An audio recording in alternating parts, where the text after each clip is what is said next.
right, Jackie. Hi, You think Margaret. we're gonna have a quorum? Yes, we do have a quorum on right now, I so, can't hear you. Here, sorry. Check. Do you have your volume up, Margaret? I can't hear you. Oh, you must be muted or,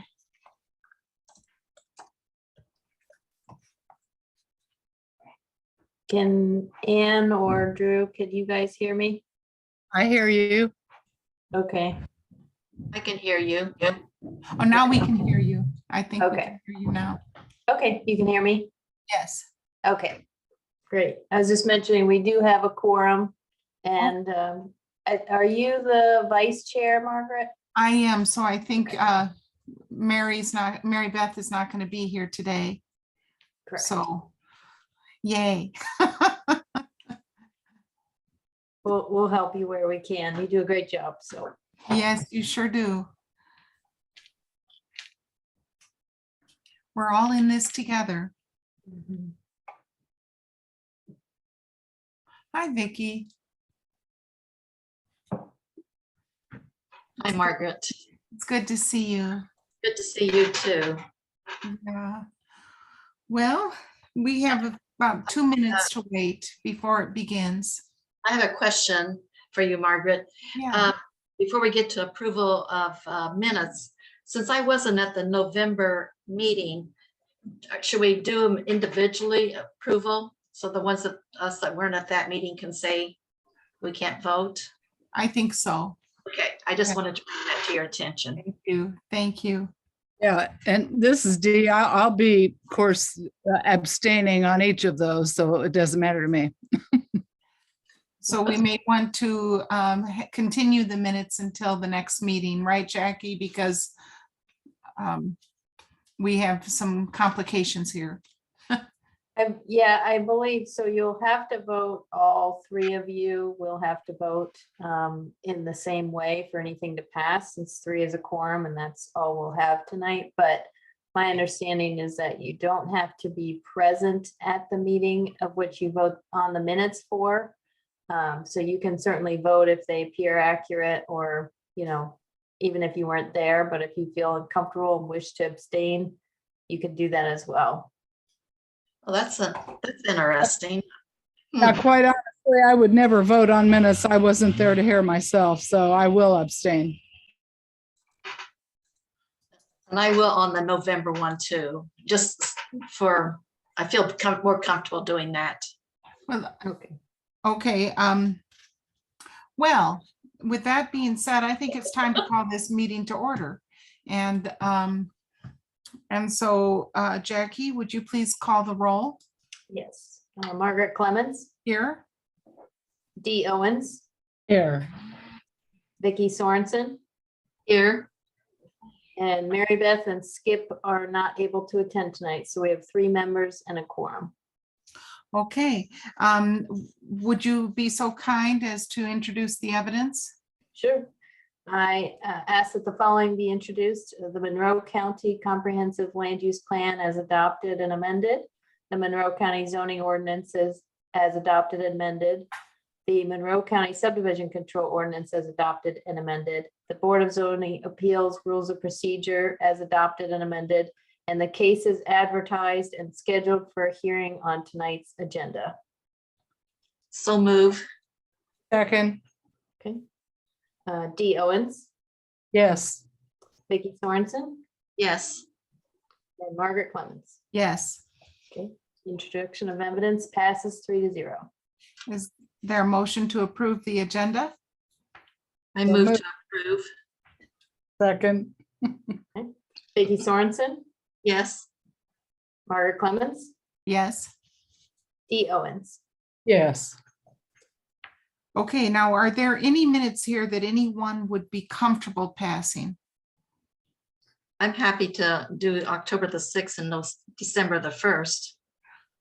But Dee said she will not be here, so I think we should, if there could be a move to continue this, if someone would be so kind, to our next meeting. I move to continue to the next meeting. Yeah, I can second that. Okay. Margaret Clemens, Yes, Dee Owens, Yes. Vicky Sorensen. Yes, Okay. Okay, Alright, we- then- yeah, we wouldn't have had 3 votes on any of those. So administrative business, there's none. We begin, there's no old business, or is there administrative business, Jackie? No, No, okay, there's no old business, and we're moving to our first item on the agenda of new business, and that concerns VAR 22-2A and VAR 22-2B. The first being the Dunca, I don't know if I'm saying that correctly, or Duncha, side yard setback variance to chapter 804, and the Dunja buildable area 15% slope variance to chapter 804 concerning a property at 5650 South Nature Trail Drive in Van Buren Township. So I believe Mr. Myers is here and ready to go over this request with us, this petition.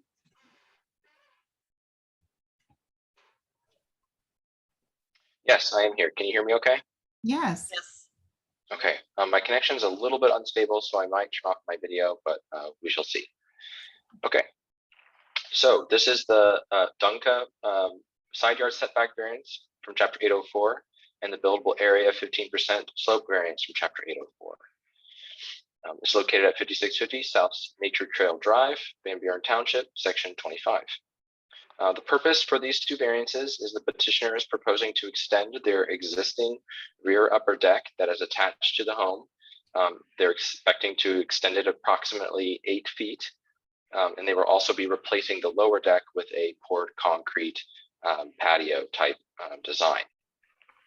Upon the submission of a building permit for this work to be done on the structure, the planning staff found out that the structure of the home is actually within the side yard setback, which is a required 15 feet in the state residential zone.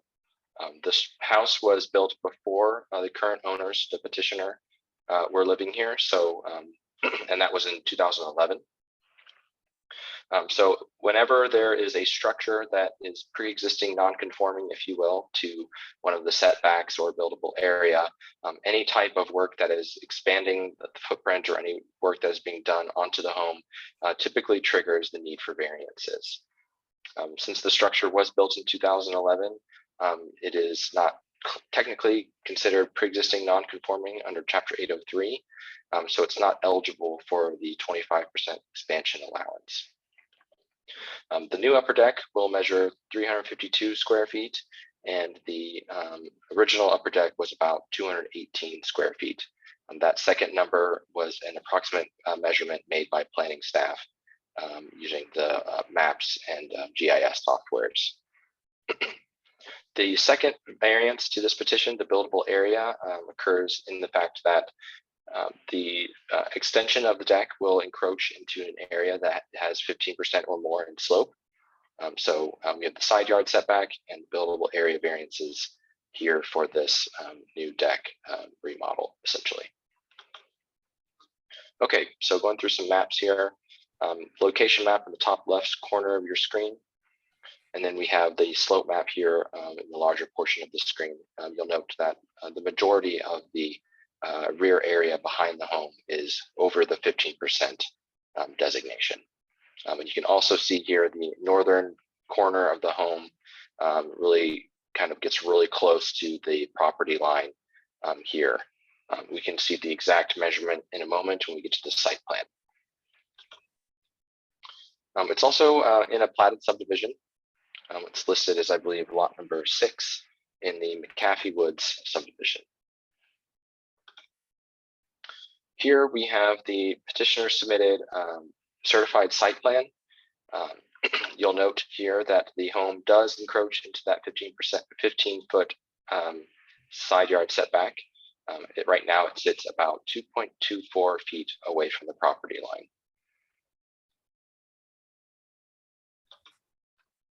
Here is some construction plans for the project regarding the deck. And we can come back to this if we have any questions about the specifics. essentially extension of 8 feet, a new stairway, and then new concrete pad underneath.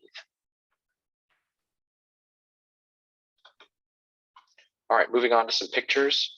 So here is the rear of the house. You can see the existing deck here, and then the gradual grade or slope downward this direction to the continuing to the rear of the home. And just another view of how that grade gradually declines and is classified as the 15% from the maps. More pictures here. You can see the deck again in this left picture, and then on the right, just kind of an idea of a better idea of how that slope looks coming from the south of the house.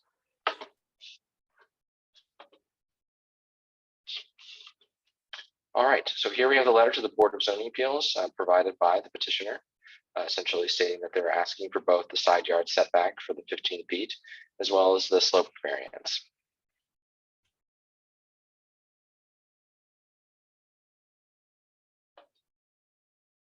All right, which brings me to staff's recommendation for this variance petition.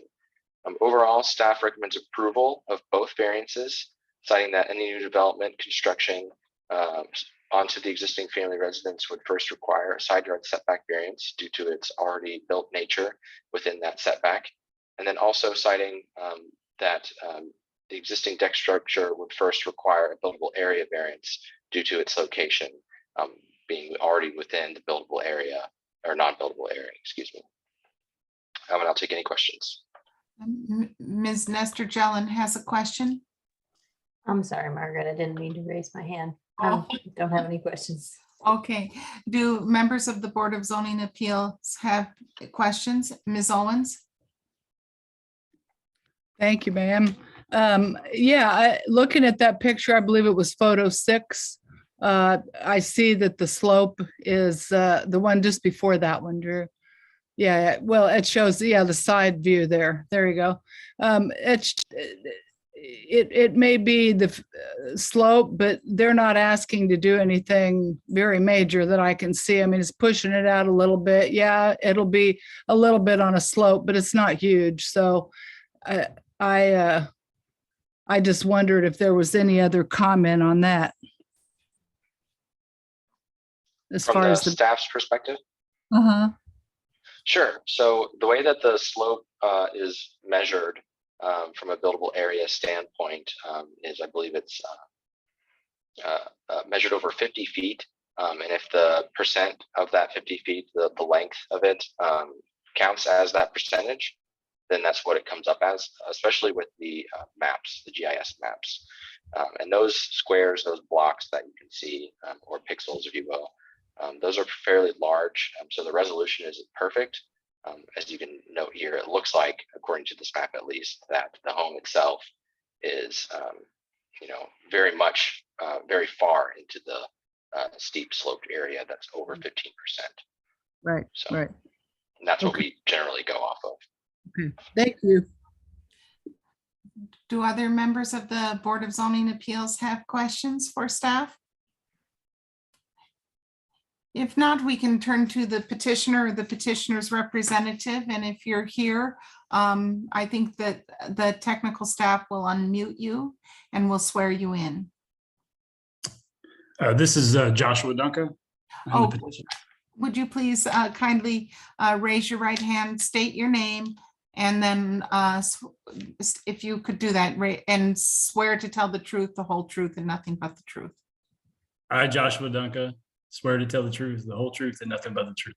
Okay, great. Thank you so much, Mr. Dunca. How can we help you tonight? I just, so our family would like to extend this deck, as you can see in the appeals letter. And as one of the members had said, if you look at the slope on the back, it's where we're extending the bottom portion of the deck is maybe 3 to 4 feet out. The upper portion is going out 8 feet. So it's pretty flat at that one point. Now, the other variance is the side setback. And I understood the rules for that. And I didn't know, and I talked to the planning office about this. I was kind of curious on how this property even got approved to be built that way. if this is built in 2011. So we did not get a survey done prior to building this house because we bought houses before. We've never had to get a survey. So it didn't make sense to me to get a survey. So we didn't understand why that was an issue, but we understood the rules, and that's why we decided to go forward with this variance process. So we just really want this variance done so we can extend our deck to pretty much enjoy the outside. I don't know if you saw the backyard. It looks very beautiful back there. And our deck is very small. And we have 4 people in our family, and we have quite a few get-togethers, and so we'd like to be able to spend some time out there during the summer. Well, you do have a beautiful lot, and it makes your heart feel really happy to be in Indiana when you can see a backyard like that. So I wonder if there are members of the plan or of the Board of Zoning Appeals who have questions for Mr. Dunca. Okay, and Mr. Dunca, are there other members that would like to speak to the BZA to address this, or is that it for your testimony tonight?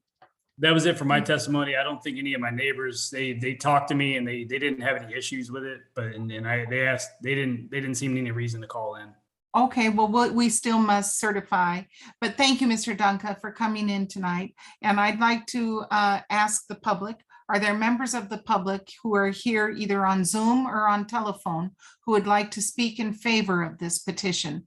If so, please raise your hand on Zoom or press *9 on your telephone to be recognized.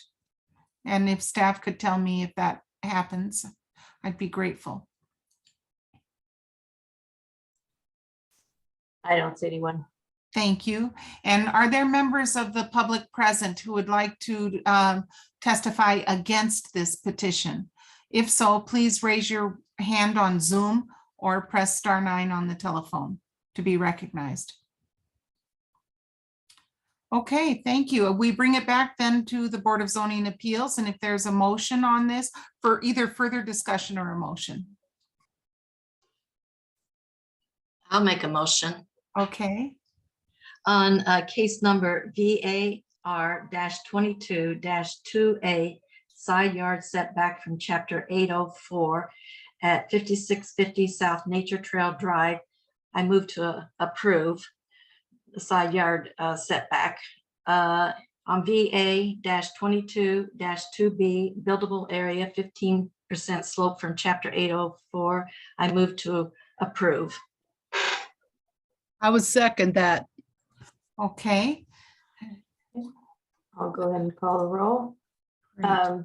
The motion is on the Dunca side yard setback variance to chapter 804 and the Dunca buildable area 15% slope variance to chapter 804 for a 1.01 acre parcel at 5650 South Nature Trail Drive. It's been moved and seconded, and I will call the roll. Dee Owens, Yes. Mary Beth, or Margaret Clements, Yes, Vicky Sorensen. Yes. Okay, motion is approved 3-0. okay, thank you, Mr. Dunca, for coming tonight and for getting your property in compliance. We appreciate that. Thank you. Thank you, panel members. Have a good fun time on your new deck. All right, and have a good evening. Thanks. Okay, we're moving on to items 3 and 4 on the agenda. Item 3 is VAR-22-3A. This is Brummett front yard setback variance to chapter 833. And item 4 is VAR-22-3B, Brummett side yard setback variance to chapter 833 concerning a property at 1320 South Smith Road. And do I need to read the parcel numbers? No, okay. no. No, Okay, great. So Ms. Crecelius, if you would be so kind as to lead us through this, we'd be grateful. Absolutely. Thank you, Margaret. So these are 2 variances, a front yard and a side yard setback. The owners are, the owner is Heather Brummett. It's currently zoned RS 3.5 Pro 6 under the Monroe County urbanizing area. So the property is located in Perry Township, Section 11 off of Smith Road. It is currently a residential use, a single family residential use. So the petitioner, this variance request has been triggered by a residential permit application for the existing single-family residence. The existing home is pre-existing non-conforming structure due to its encroachment into the front yard setback. So the required front yard setback from Smith Road is 60 feet from center line. And additionally, there is a side yard setback of 12 feet for asterisk there. The current side yard setback is 8 feet for as the house is existing, which is not an encroachment.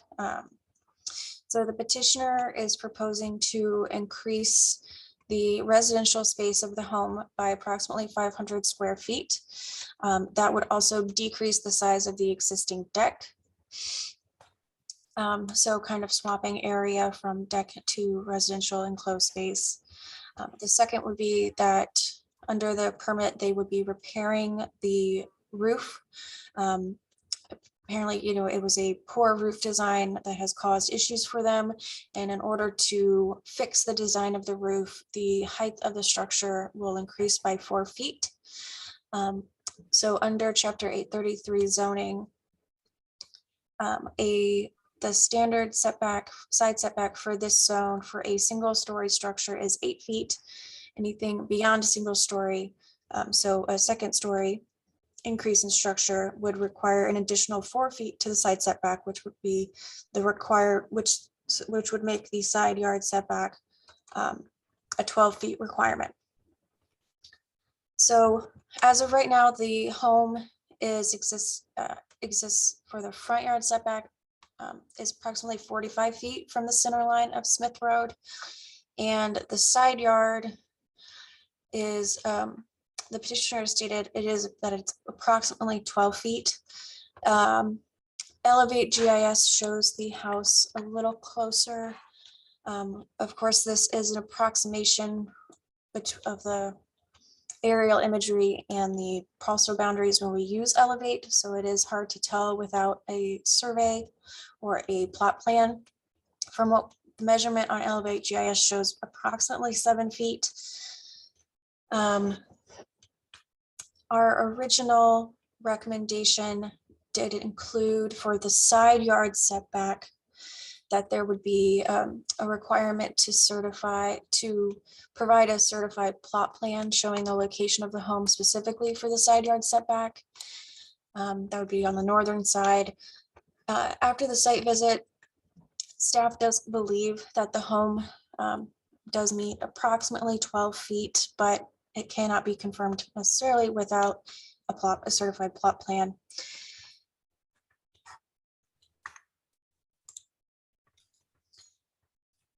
So this is the structure, where they'll be adding on to their existing home. This will be a change in space, which is currently deck. This will be the extension, and the roof line will change.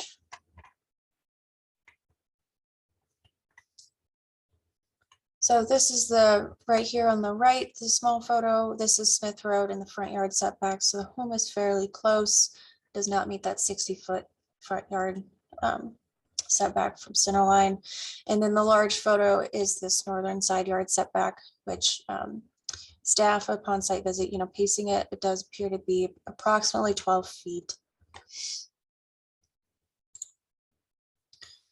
So I'll bring that back to the recommendation. We do recommend approval for the front yard setback from chapter 833 and approval with condition for the side yard setback from chapter 833. We leave it up to the BZA to consider whether this condition will be needed or not for the side yard setback. Does anybody have any questions? So Vicky or Dee, do you have any questions for Ms. Quiselius? I guess I have a question. So if they get this certified plot plan, what does that establish? It's just showing where the house is? It would provide, yes, the accurate location of the property boundary. I should have noted, this is in one of the oldest subdivisions we probably have in the county called Rolling Hills subdivision. So it's a very old plat, and the boundaries are probably really only well known because of fence lines and tree lines. So at the time of filing this variance, we did believe that they were much closer to the setback. Now we're not so sure, but without more information, we wouldn't necessarily be able to say, if the variance for a side yard setback would even be needed or not. Which to me would help if they would ever sell the property, we would know exactly where everything is, where now it's kind of, like you said, fence and tree lines. Mhm. Okay, thank you. Okay, if the petitioner or the petitioner's representative is here and would like to address the Board of Zoning Appeals, either Ms. Brummett or Mr. Carter, would you please indicate your presence? Hi, this is Heather Brummett.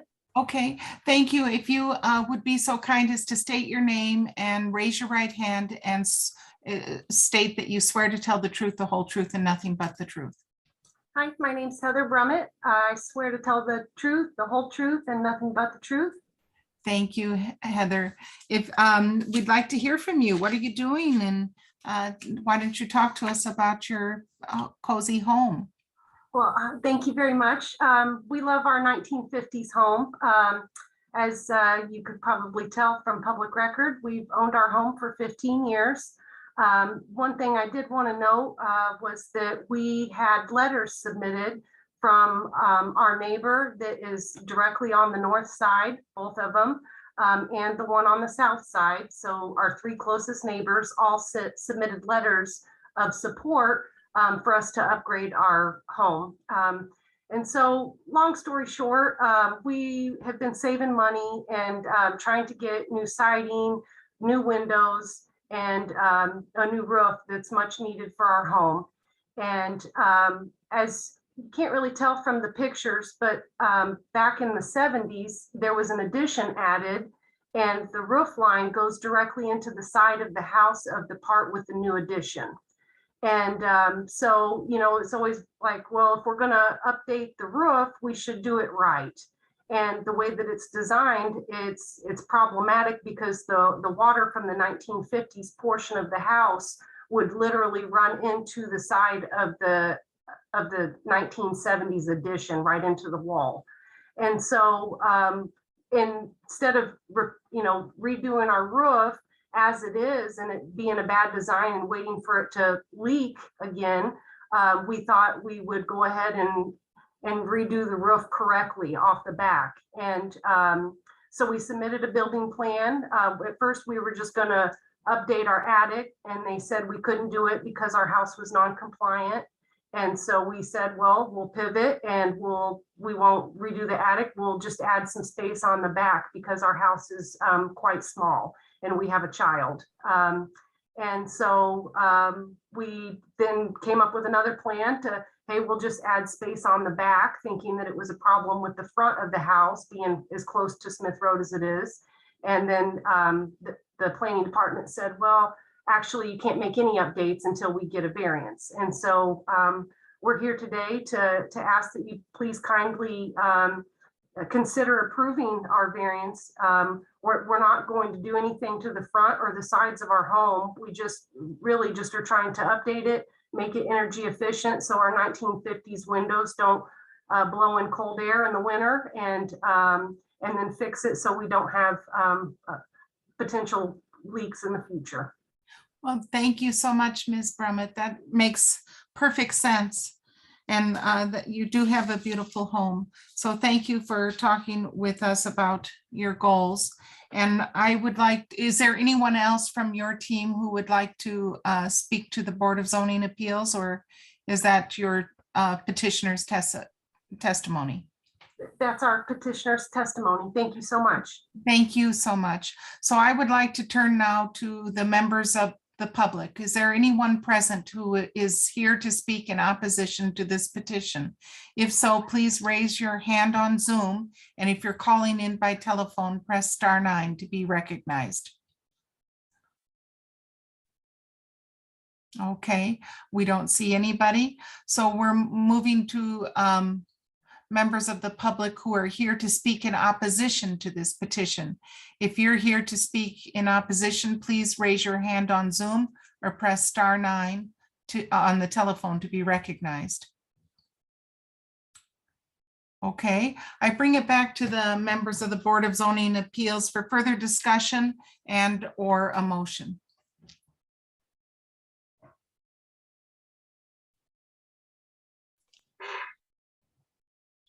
I can do a motion. Okay, thank you, Ms. Sorensen.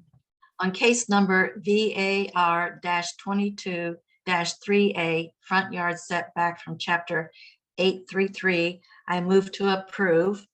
On case number VAR 22-3B, side yard setback from chapter 833, I move to approve with conditions to require a certified plot plan showing the location of the home, specifically showing the northern side yard setback encroachment at 1320 South Smith Road.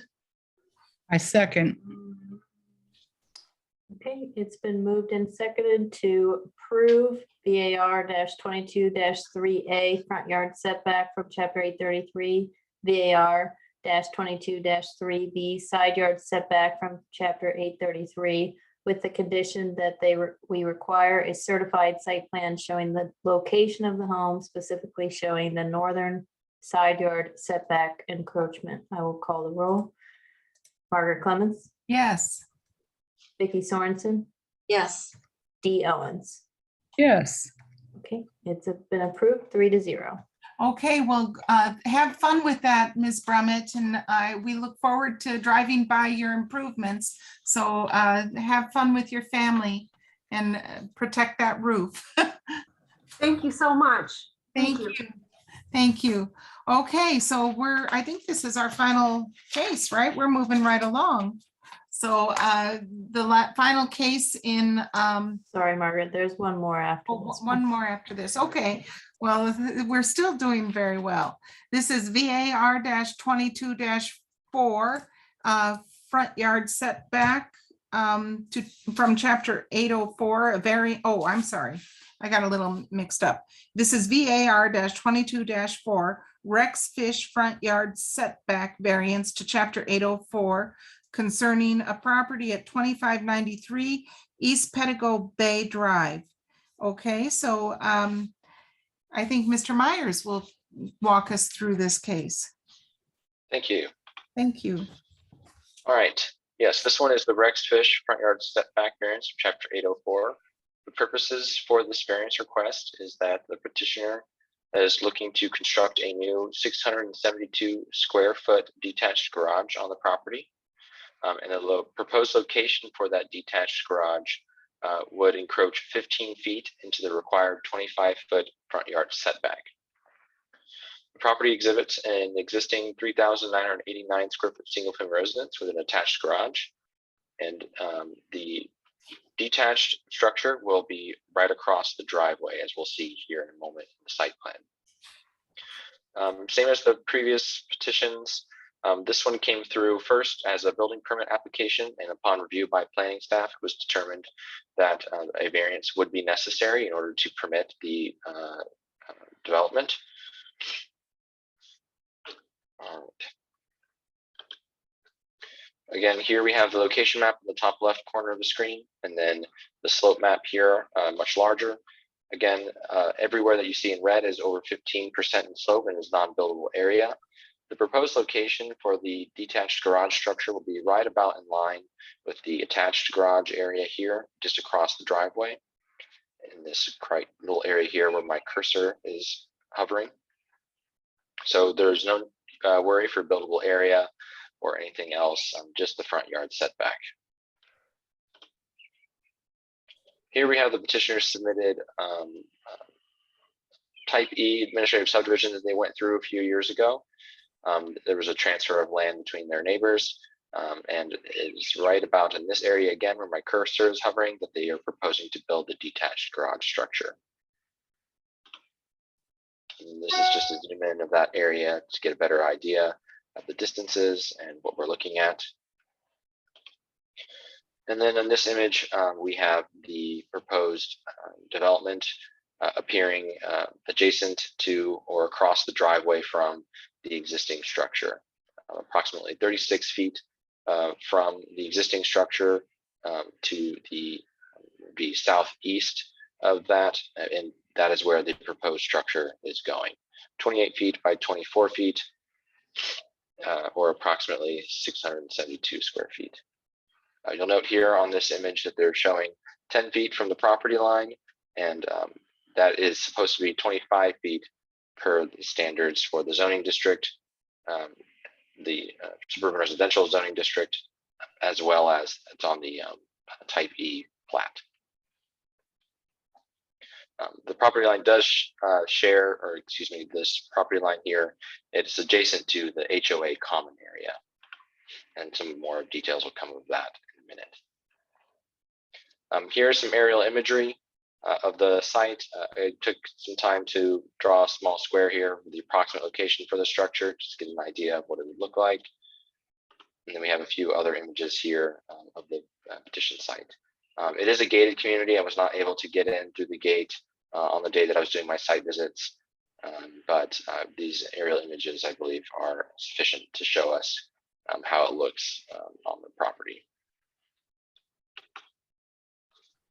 Here we have the letter to the Board of Zoning Appeals from the petitioner stating that their intention is to construct the detached garage and that they would like a 10-foot setback for a number of reasons, including that it would be in line with the houses in the area as well as their own structure, a benefit for the aesthetics of the neighborhood, and as a method to avoid cutting down a maple tree if they were to have to abide by the 25-foot front setback in that same location.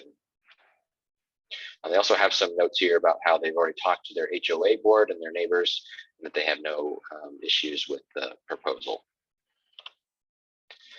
And following along with that, we have a few letters of support. We do have one from the HOA board of the Patago Bay, stating that they are in support of the design and the location of the structure. And then a personal letter of support from their neighbors, Mr. Jason Cosner, stating his support for the location of the structure.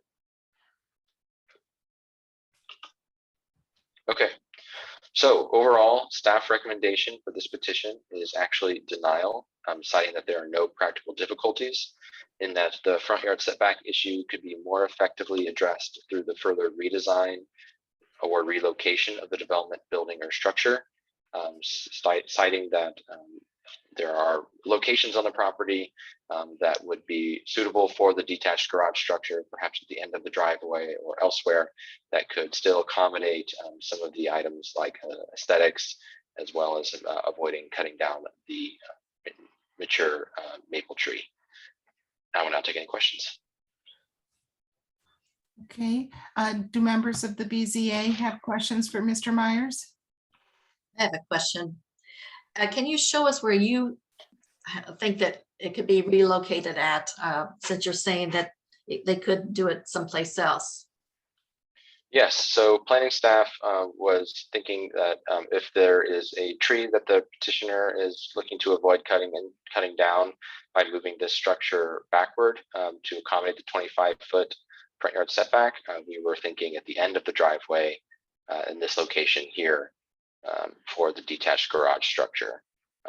As you'll note in the slope map, that there's plenty of space there from a buildable area standpoint, and it would not have to have this variance.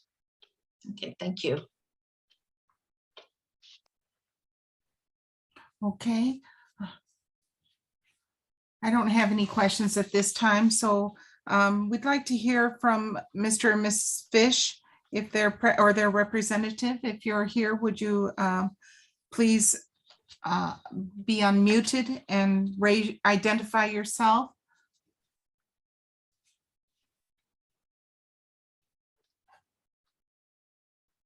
Okay. Can you Can you hear hear us? us now?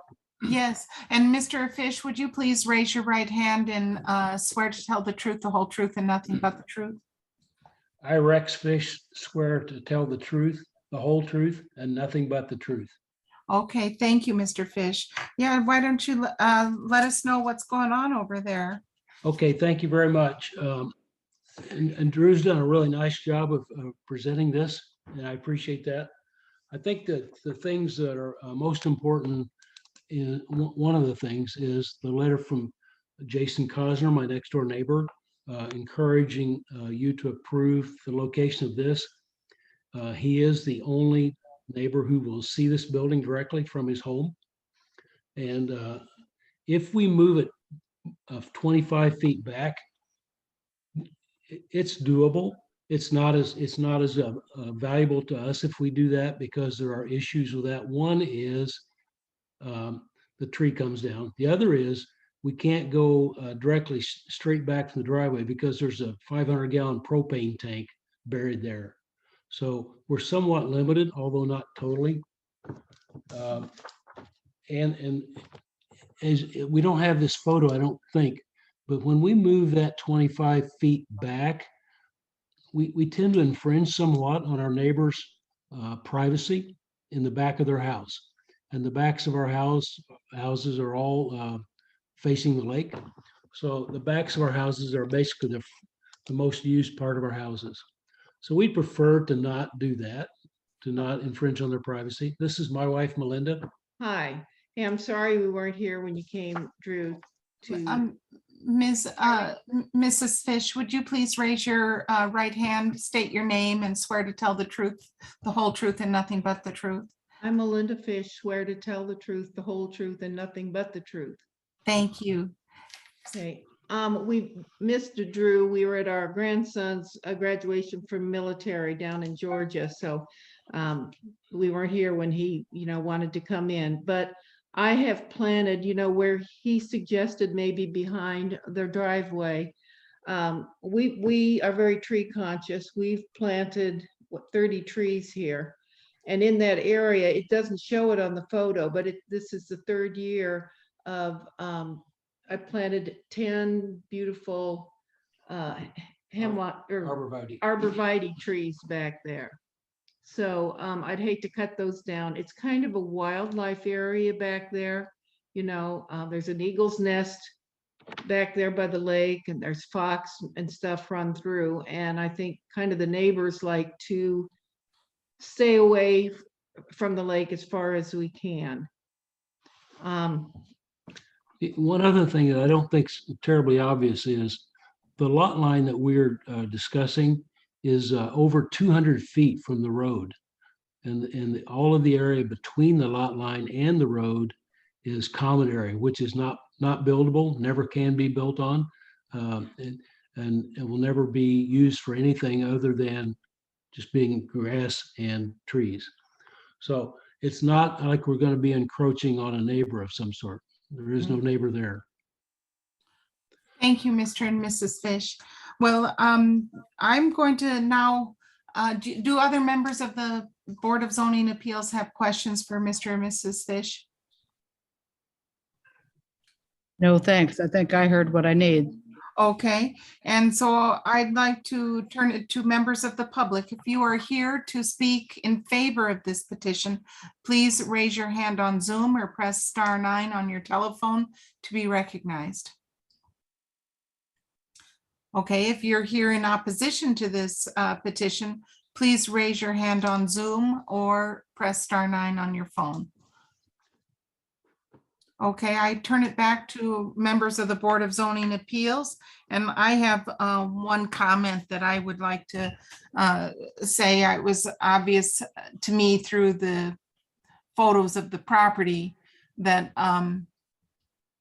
the additional structure might harm the enjoyment of the property because it might encroach on their view from their windows, and having it aligned with the it seems to me that there are some economical advantages both and environmental advantages to have it aligned with the door of their garage as they propose. I also am impressed myself by the fact that the Architectural Review Board and the HOA and the neighbors seem to think that this is a good siding for this structure.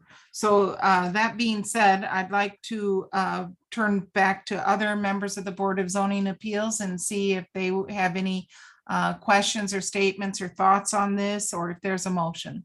Ms. Owens? Perfectly said, madam. Listening to the petitioners and looking at everything, I understand why staff recommends denial, and I generally go with staff on denial, but this makes sense from a living perspective, and I think that's what it has to do. So, thank you. Thank you. And Ms. Sorensen, do you have any comments or questions or a motion? Well, I'll be happy to make a motion. Okay. Okay, on case number VAR 22-4, front yard setback from chapter 804 at 2593 East Pedigo Bay Drive, I move to approve the variance. I second. Okay, it's been moved and seconded to approve VAR 22-4, the Rex Fish front yard setback variance to chapter 804 for property at 2593 East Pedigo Bay Drive. Vicky Sorensen, Yes.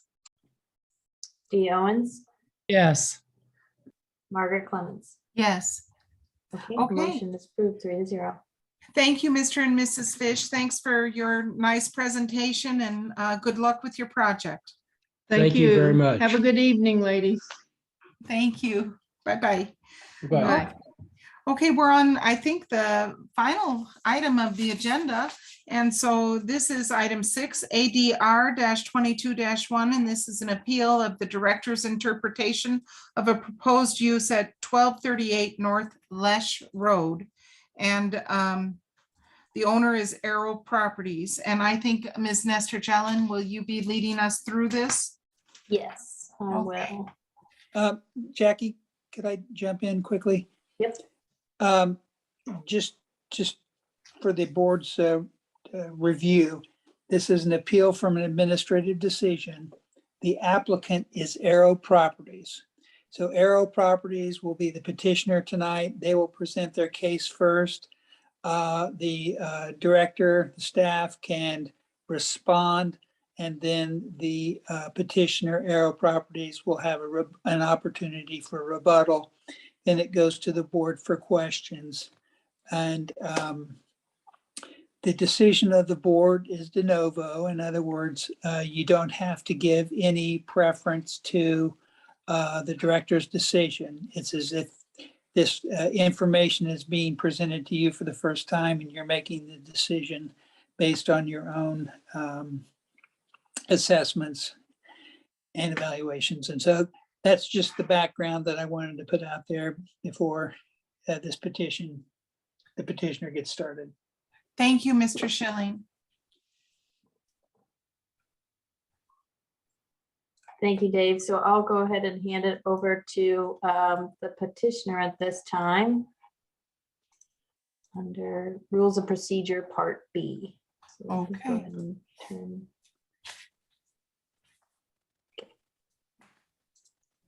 Okay, if the petitioner is here, could you please state your name and raise your right hand, or is it an attorney? Hi, I'm Chelsea Moss. I'm the engineer for the site. Okay, well, could you, Chelsea, would you please raise your right hand and state your name and swear to tell the truth, the whole truth, and nothing but the truth? I, Chelsea Moss, swear to tell the truth, the whole truth, and nothing but the truth. Thank you. So let's hear your presentation. Okay, good evening. So I want to give a little background and actually got a little bit more information in some of the information Jackie included in the packet. So I will reference that a little bit. My client, Arrow Properties, Greg Young is the representative from that corporation, contacted me about this project. We had done design for a similar project down on the south side of Bloomington, and that property ended up selling. And this property on Lesh is the proposed new site. When he originally started looking for properties back in 2018, he worked with planner Carly Peterson. She is no longer on staff, but he had worked with her to look at several different properties to make sure before purchasing that he could move his operations to these and have an idea of what would be involved.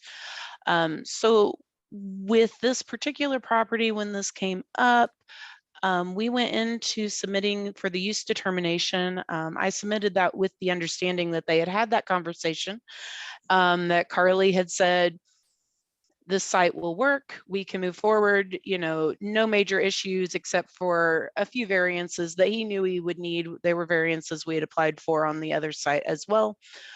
But as far as use went, we thought we were a go.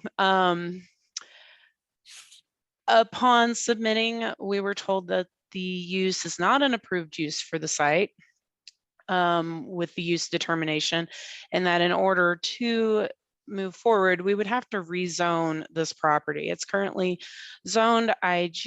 It is in the outlying property or the parcels that are outlining former City of Bloomington fringe properties.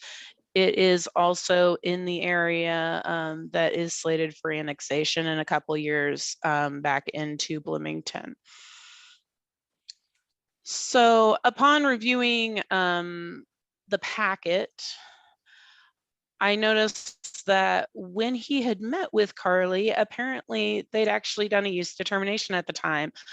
Mind you, this was only 4 years ago. If I had realized that, I probably wouldn't have submitted a use determination, to be honest, because if you look at that use determination, which is page 72 of the packet, with that use determination, all that we would be required to do is submit for a site plan filing, not a rezone as the most recent use determination is requiring.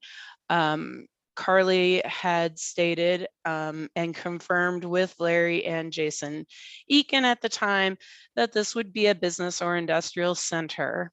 She had included that it would have a trucking terminal, but also a general contractor, which is really the primary function of this business. The business is Young Trucking, and although the business was started primarily as a trucking company years ago, it currently operates as a general contractor. They do have a large truck fleet, but all of those trucks are used for construction purposes on various construction related jobs. This is not a, you know, big truck highway semi terminal, something you'd see in like Keehee or one of these large trucking terminals. This is a contractor. He has to store his trucks as well as his general construction equipment on site. The proposed development includes a garage, maintenance facilities, fueling stations, as well as an open lot to store the equipment overnight. Most of it will be in use during the work days and not on site, but you're storing most of it overnight and in between jobs. So the main thing here is that what we were originally told this property could be used for, we're now being told it can't be. And I was actually glad to see that that had been recorded back in 2018 through that use determination.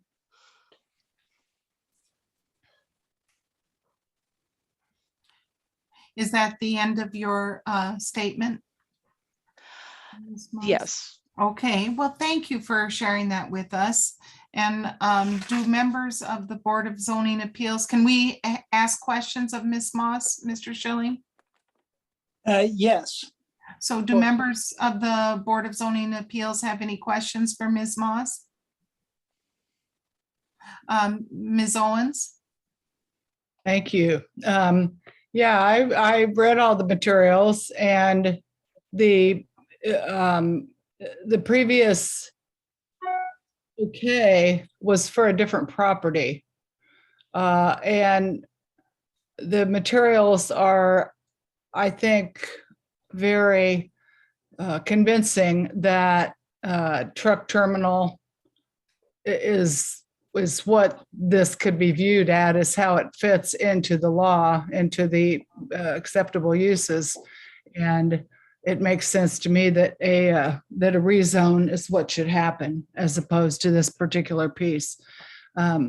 So, it convinced me otherwise. I don't see how the director's interpretation is incorrect. Ms. Moss, your hand is raised, and also Ms. Owens was speaking about that. You have a response? Yes, I do. So the use determination on page 72, exhibit number 5, is actually for this property. It is, the address for the proposed land use is 1238 North Lush Road. Thank you. And staff, do you have any statements about this? I do, Margaret. I'd like to see if you have further questions for Chelsea, and then I can, Okay, if it's okay with Dave, explain the response. sure. Are there, Ms. Sorensen, do you have questions for Ms. Moss? Not at this time. Thank you for asking. Yes, and I don't either. So Ms. Nestor-Jelen? Okay, so Dave, is it okay if I go over the response that I had prepared in the packet? Exhibit Certainly. 7? Okay. Yes. And I also say that the prior use determination for 1238 North Loche, it did list business or industrial center, which is permitted under IG. But I believe that in talking with Larry prior to his retirement, that the other determination that it was a trucking terminal and general contractor wouldn't fit under IG because those are not permitted uses in the 833 table. So in the exhibit 7 of the packet, starting on page 76, I do address what was utilized in order to determine that this use proposed or requested for a use determination is a trucking terminal. So based on the following bulleted points, we looked at the use determination was for Young Trucking Inc. The use trucking terminal was decided based on the submitted site plan, which is also in the packet. It includes facilities such as tire shop and truck wash, equipment parking area, gravel pavement surface, and a fueling station. That one of the answers on the use determination showed a number of vehicles, showed 50 for Young Trucking, which is a significant number of vehicles. There's a significantly sized outdoor gravel parking area for equipment on the site, 58,000 square feet, which if you look at the rest of the site plan, the indoor building footprints equal about 20,228. So more than double the size for outdoor storage area than would be for the building footprints. The definition for trucking terminal in 802 is a terminal facility used by highway type property carrying vehicles, which may include truck maintenance facilities. I also bring up principal use and accessory use as a part of the explanation for what is being discussed as maybe a trucking terminal, and then accessory uses for equipment storage or contractor use. So when you have a principal use on the land, it's the main use of the land, building or structure as distinguished for subordinate or accessory use. So it's distinguished as a principal use, and then you can have accessory uses within the same lot. So we had assumed trucking terminal was the principal use as shown in the site plan and use determination for the property. As Chelsea mentioned, we have been working with Aero Properties and Young Trucking Inc. For several years. So we have seen that they've submitted 2019. We had a site at 5220 Production Drive, previously was 5200 under Exhibit 4. And when it was located at 5220 Production Drive, the owner and design professional at that time did not appeal that the use was to be a trucking terminal. And we actually went through a variance process to reify the use as trucking terminal and get they got approved for a gravel lot for heavy equipment storage. The business is now being located at 1238 North Loesch Road, which is zoned general industrial, and IG does not permit the use of trucking terminal. There were two applications, 5220 production and 1238 North Loesch, do not appear to be dissimilar, but yet an appeal is being sought at this location now that the use is stated it's not being permitted. So I want to go over sort of the appeal letter, which is Exhibit 3. The petitioner did apply for an appeal, so we are looking at this as a way of, as Dave mentioned, de novo, how we came up with the determination that it was a trucking terminal and then their appeal, as well as an exhibit.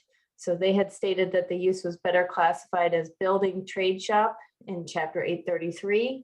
So building trade shop, just looking at the dictionary, it is trades such as carpentry, bricklaying, and plumbing that are essential to and chiefly practiced in connection with building construction.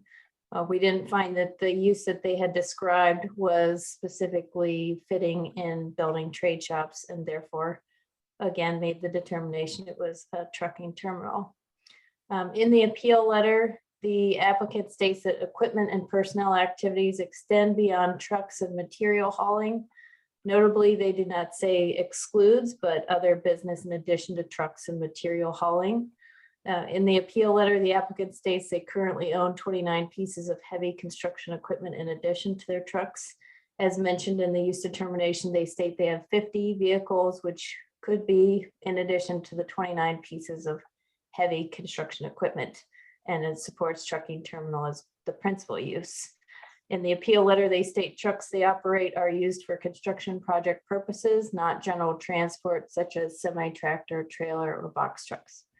And this is an important distinction because the definition for trucking terminal does not say that the use is limited to general transport, although it does list highway type vehicles. When the ordinance for trucking terminal went into effect in 2016, several definitions were added at the same time under Chapter 801.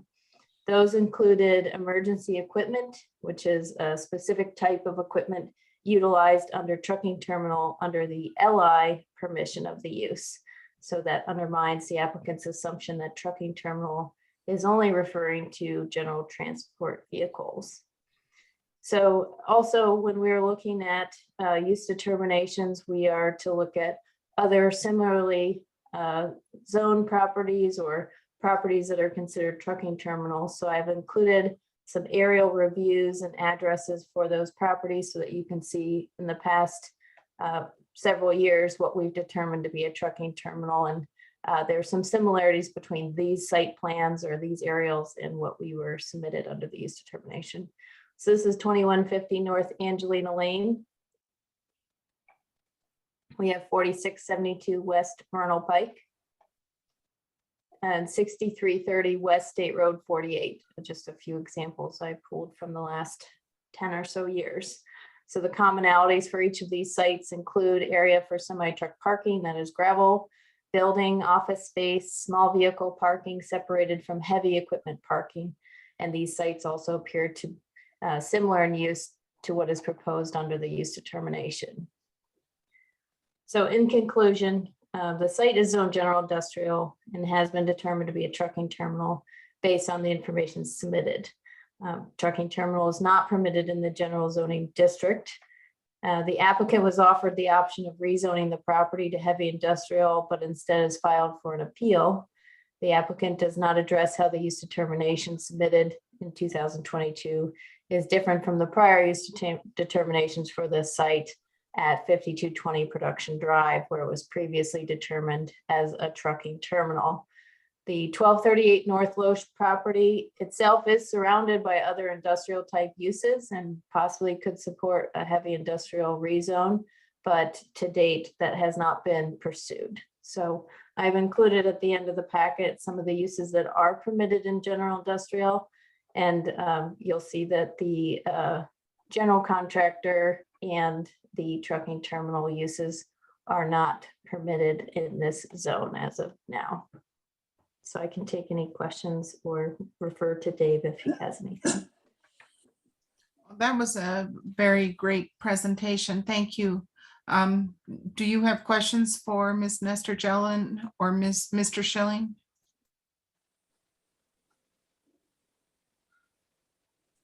If there are none, I'm going to turn to the public to see if there are members of the public who would like to speak in favor of this appeal. And if so, please raise your hand or press *9 on the telephone.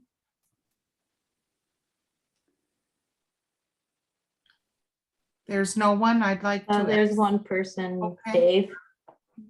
Okay, Mr. Dave, would you please state your name and raise your right hand? And swear to tell the truth, the whole truth, and nothing but the truth.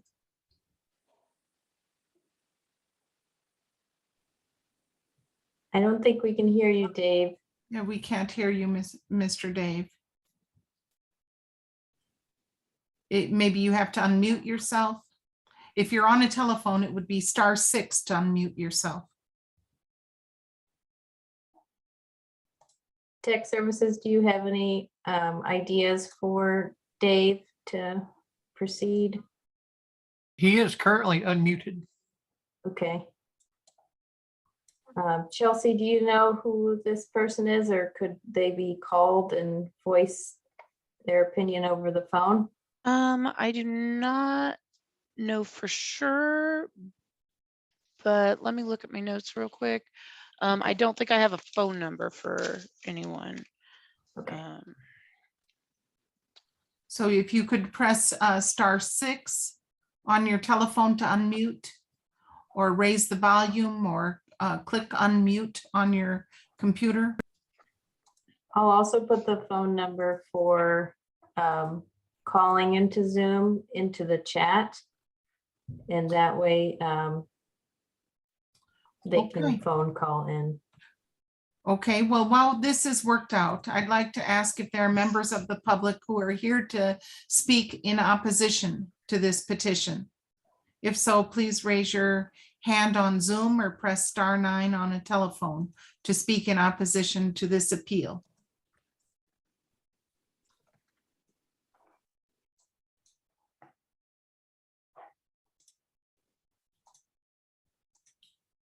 Okay, I don't see anybody. And we'll just see if Mr. Dave can be unmuted.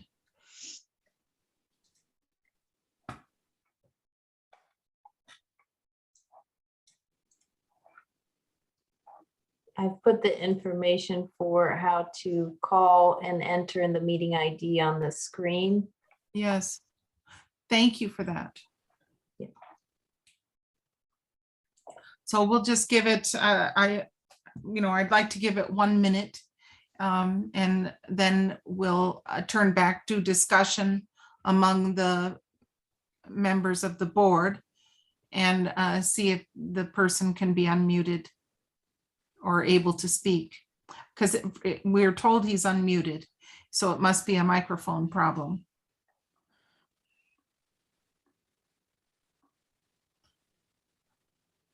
Okay, to my esteemed colleagues on the board, do you have any questions about this for staff or discussion among ourselves? I guess I have a question. Yes. So the applicant was offered the option of rezoning. And was there a reason they didn't want to rezone, or what is the logic behind that? Is that a question for staff? Yes. Vicky, or- I'll ask you, yes. Okay. Sorry. No, that's okay. I'm not 100% sure, Vicky, but it may have been just a question of how long it takes to do an appeal versus a rezone. Okay. But the appeal is really a separate process. It's not like getting a variance. It's a very different procedure. So a rezone is really the proper way to go for meeting the zoning requirements. Okay, thank you. Okay, and did we I have see any? the phone number that may be calling in. So if Tech Services, if you could unmute that number. Thank you. And then it's *6 on the phone. Yeah. To unmute? Yeah, So, can you hear me? Yes, Mr. Dave, if you would please state your name and raise your right hand and swear to tell the truth, the whole truth, and nothing but the truth, we'd be grateful. Dave Burnworth. I swear to tell the truth, the whole truth, and nothing but the truth. And I apologize for the barriers to logging in to the Zoom meeting. Well, thank you for your patience, and we apologize too that it was difficult, but we got some things done while we worked it out. So Yeah, I heard that. So if you would be so kind as to share with us your thoughts. I just noticed on the GIS map how much industry and other industrial uses are in that area. And I think that this is worthy of a rezone myself, because Young Trucking does a heck of a lot of business in Bloomington and Monroe County and the surrounding counties. And I think they need to be treated fairly in this, but I understand they could have requested a different classification, everything, but I would like to take some load off of them, if you would, just allowing them to have this property used as they desired. Oh, thank you. Those are good insights, and we appreciate you sharing your opinion with us.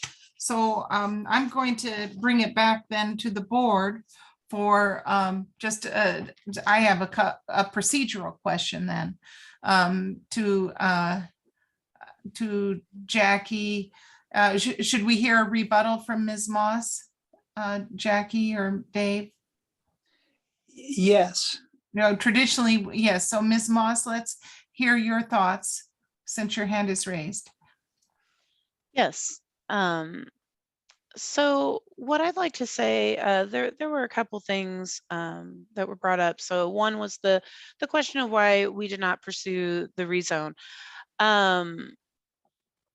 Frankly, the rezone is a much more complex and time-consuming matter. I've been in rezones that take 6 months to get through all of the hoops and hurdles. And this is a project that they are wanting to get started on this summer and be able to get rolling on. The second is the fact that we were really taken aback by the fact that it wasn't an approved use, since this conversation had already happened a few years ago. And as I stated, we honestly wouldn't have been submitting a use determination if I'd realized that one had already been completed. And although I understand Jackie and Larry's point on that use determination also listed trucking terminal. It listed trucking terminal as a sub-use under the business industrial center.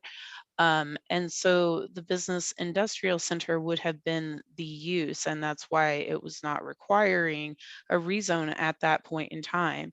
The way that use determination was written, the next step was going forward with site plan approval, which is the conversation Greg had with Carly at that point in time. There had been no discussion of going through the rezone process at that point. So that is why we're taking this appeal process, because we were really taken aback by that.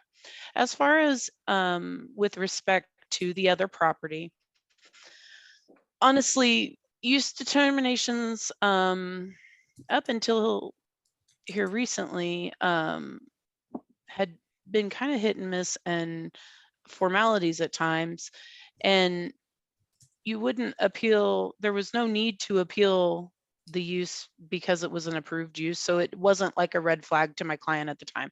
I was not involved with the use determination on that project, but it wasn't a red flag, wasn't an issue, and so it wasn't pursued. I remember having the conversation with him at that time of trucking terminal. Yeah, that's what they told me it was, but in the uses I needed anyways were allowed. It's not a big deal. Why would you fight something unnecessarily, is essentially kind of where that fell. It was not that we were agreeing with that use at that time. Lastly, I wanted to bring up the concept of the a general contractor. So building trade shops, I believe references, I wanted to see this. So one of the uses in 802 under the, sorry, I'm orienting myself over here. Under manufacturing, mining, construction, and industrial uses, one of the use descriptions is a general contractor. And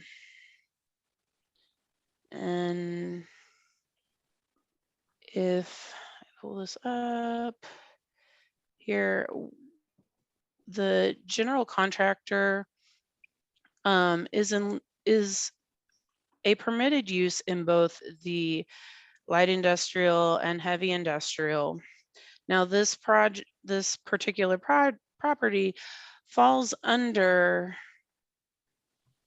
the 833 guidelines, but those do reference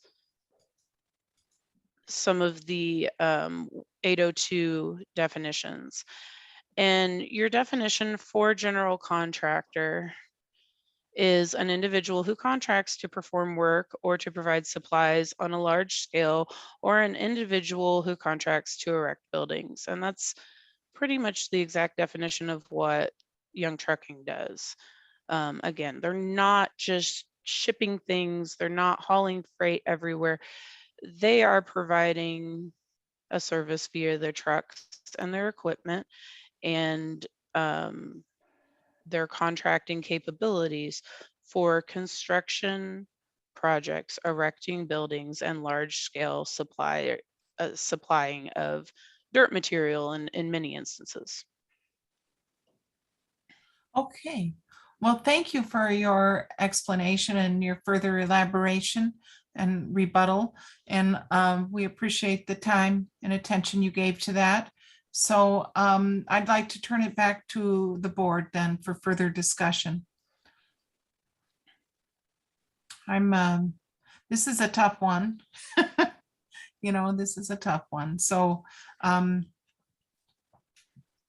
I have another question yes. for Ms. Moss. Where the address they're currently operating at, can they continue the business there until this could be rezoned to the new address for the new address? Ms. Moss? I'm going to defer that question to my client. I believe Greg is on and watching. Okay. Greg, could you chime in on that particular one? Mr. Greg, if you're here, could you please state your name, raise your right hand, and swear to tell the truth, the whole truth, and nothing but the truth?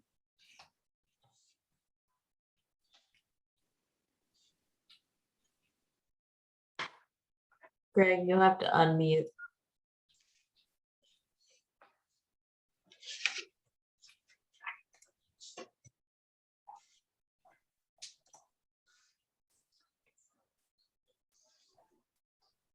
Greg, if you are looking at the Zoom screen, I'm going to press ask to unmute. It should pop up and just say unmute.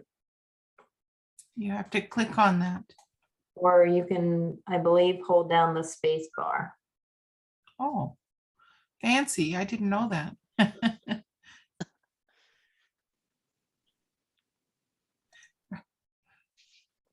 Are you able to unmute? Tech services, is there anything we can do for Greg? Not on our end. Okay.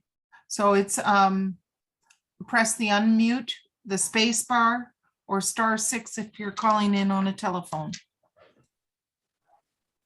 And I can put the number back up on the screen.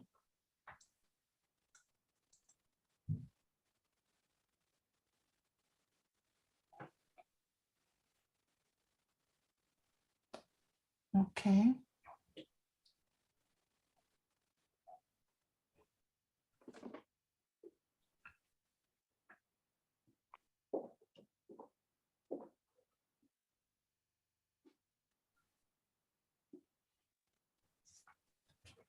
Greg, if you have the other buttons to press is the Alt, ALT button and the A button, at least if you're on a PC. He's going to try calling in, Jackie. Okay, sorry, I don't have any more tricks. It's You've got a lot of tricks up your sleeve, Jackie. Now I know who to ask technical questions to. It's Google.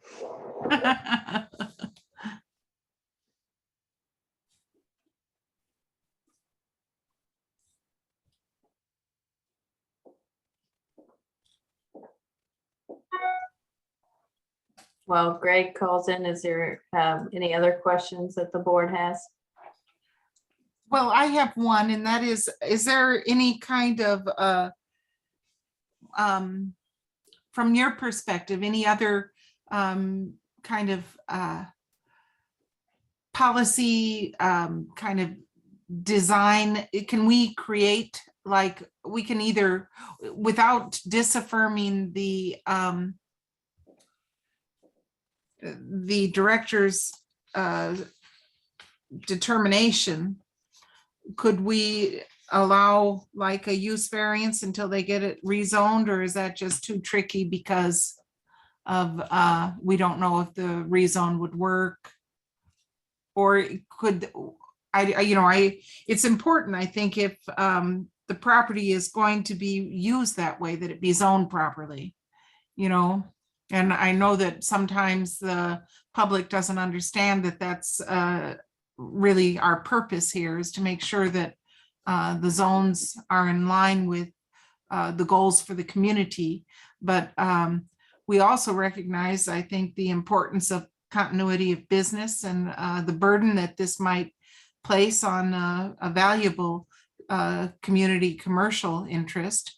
So, I wonder if you have any ideas on how we could have a win-win. I do see that I believe Greg is on the line now, and I would maybe defer to Dave about questions on a use variance. Since we're in the appeal request, I don't think that the BZA can act on anything other than the appeal tonight. I see. Okay, so Mr. Gregg, if you would please state your name and raise your right hand and swear to tell the truth, the whole truth, and nothing but the truth.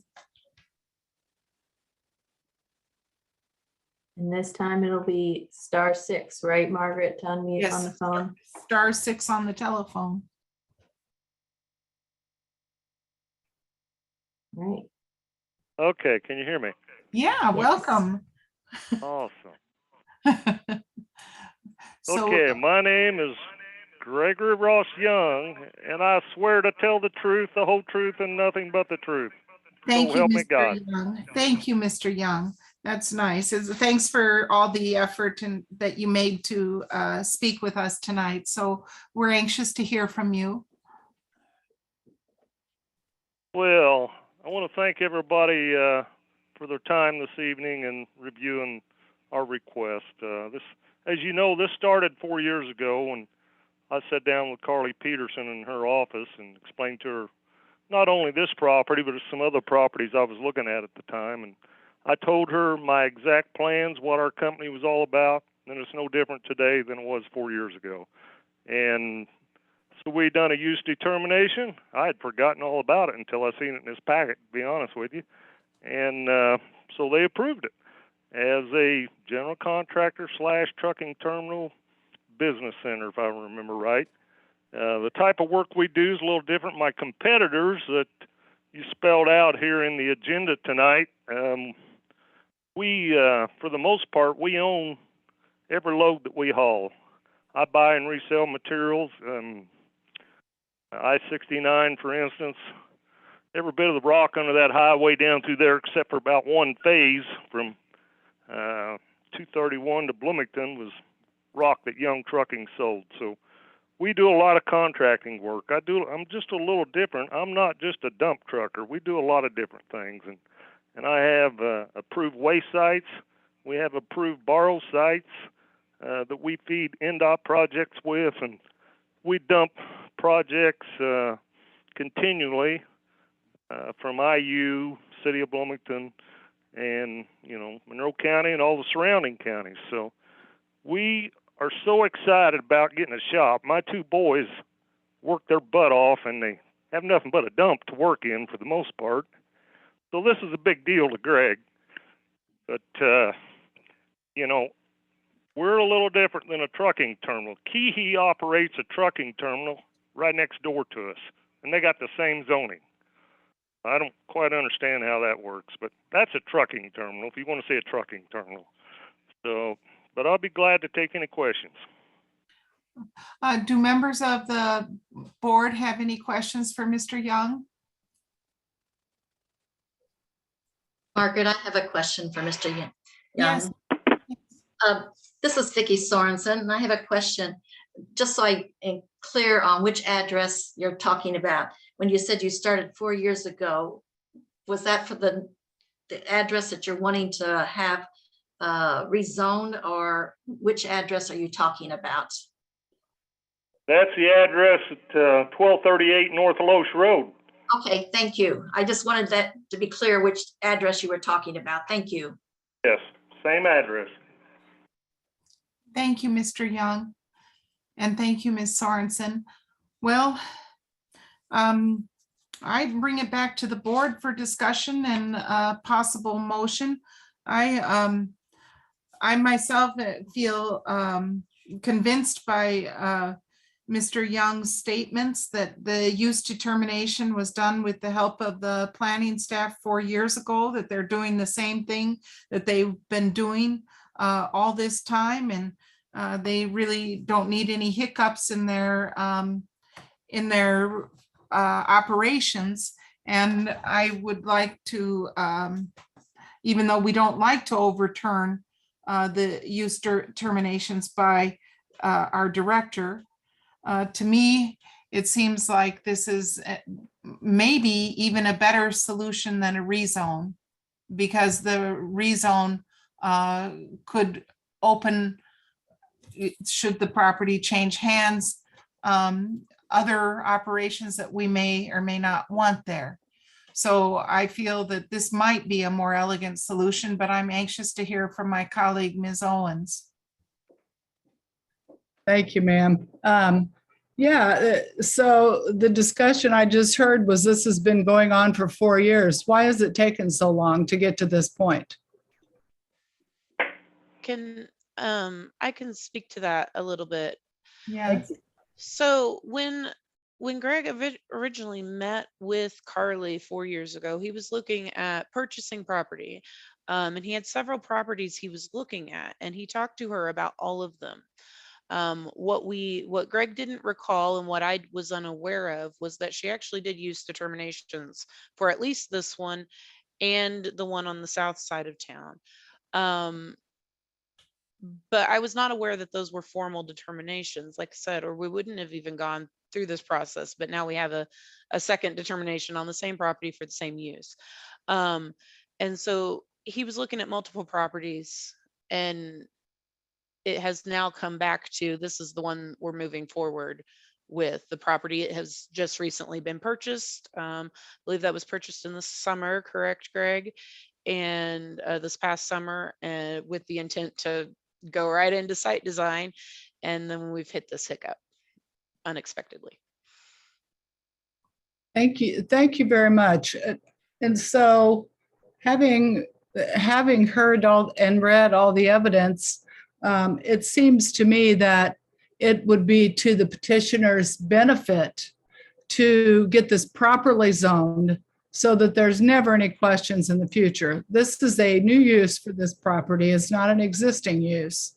And so in order to get it all legal and all right, and I'm sorry it's taken so much time, I think that that we should uphold the director's determination and suggest a rezone. And a lot of work has already been done, so it's not hopefully going to take as long as what a brand new petition would. And everybody on the planning staff is familiar with this particular issue, so I think it should go forward fairly quickly.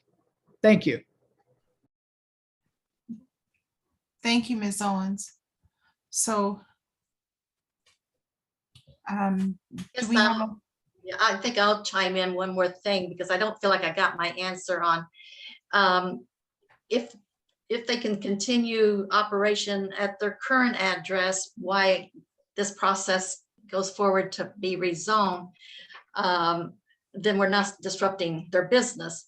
And I agree with Dee that it'd be good to have everything legally laid out instead of piecing it together and then we get another variance coming in. So I just think we should move forward for rezoning, asking for an appeal for rezoning. okay, well, is that a motion then?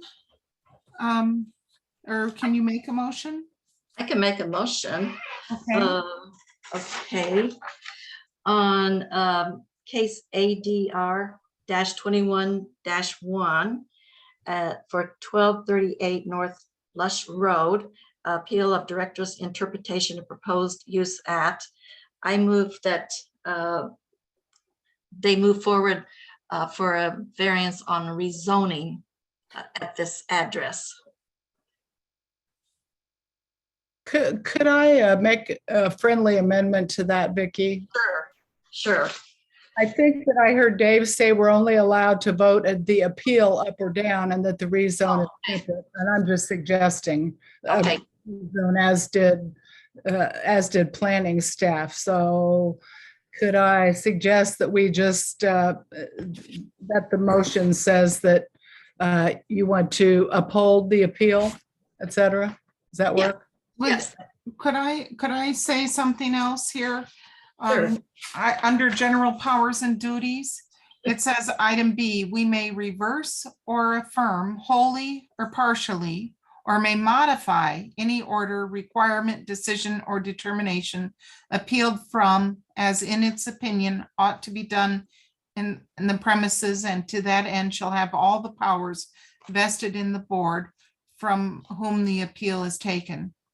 So so that just in case there are any modifications you'd like to make to your motion, just as far as the determination is concerned, I just wanted to make sure that you were aware of that on this appeal. And other than that, I appreciate that, Margaret. I guess this is a kind of a difficult motion, and I want to make sure the wording is correct. I don't know if I'm allowed to ask Mr. Schilling on the wording. Yes, I'd be happy to assist you on that. I guess if the decision or if your motion is to affirm the director's decision, that should be your motion. If you want to suggest or recommend that they continue with a rezone, that's fine as well. But the meat of the motion should address the director's decision. Okay, thank you. So I will go again with the motion. I move to affirm, to approve and affirm the administrator's determination. And with a recommend, and am I allowed to put a recommendation here? yes, With the recommendation that Young Trucking pursue variance on rezoning for the new property. I'll second that. Okay, the motion has been moved and seconded to affirm the administrator's determination in case ADR 22-1. I can go ahead and call the roll. Vicky Sorensen, Yes. Margaret Clemens, yeah, I'm going to vote yes, but I want to make a statement that I'm voting yes, because this will be the most expeditious route now for Young Trucking to get their desired outcomes achieved. And so I'm sorry that we have bureaucratic process, we do appreciate you in our community. And we look forward to seeing you at the Plan Commission or elsewhere for the rezone. So I wanted to thank them for all the effort and all the good work they do in our community. Dee Owens. I'll second that and say yes. Okay. So the administrator's determination was affirmed 3-0. So we're sorry it didn't work out like you thought, Ms. Moss and Mr. Young. We're sorry. But we're here to help you get this in compliance and try to make it as quick and as least painful as possible, we hope. Thank you. Thank you. Thank you. Thank Bye. you. Bye-bye. We'll be back. Okay, thanks. Okay, so we're back now to us. Is there any other business, Mr. Schilling or Jackie or Ann or Drew or? I have nothing to report.